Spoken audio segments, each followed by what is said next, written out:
ఓ పక్కన మహానాడులో జగన్ సెంట్రిక్గా జరుగుతోంది.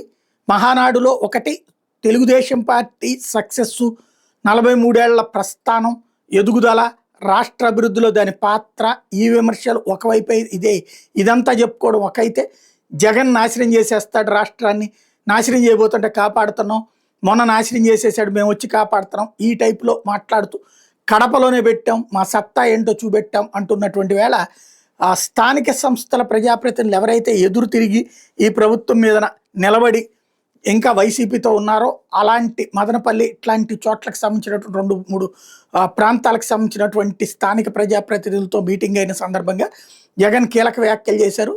కడపలో పెట్టడం గొప్ప కాదు, కడపలో పెట్టడం సత్తా కాదు, ఇచ్చిన మాట నిలబెట్టుకోవడం సత్తా.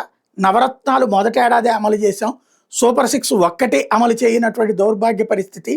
అవి కవర్ చేసుకోవడానికి ఇట్లాంటి స్టేట్మెంట్లు ఇస్తున్నారు, రాష్ట్రాన్ని భ్రష్టు పట్టిస్తున్నారు, రాష్ట్రాన్ని రాబోయే 25-30 ఏళ్లకి ఇక అసలు ఎందుకు పనికిరాని విధంగా తయారు చేస్తున్నారు, రాష్ట్ర ప్రజల జవజీవాల్ని నాశనం చేస్తున్నారు, రాష్ట్రపు శక్తిని దెబ్బతీస్తున్నారు అంటూ తీవ్రస్థాయిలో విరుచుకుపడ్డారు జగన్మోహన్ రెడ్డి.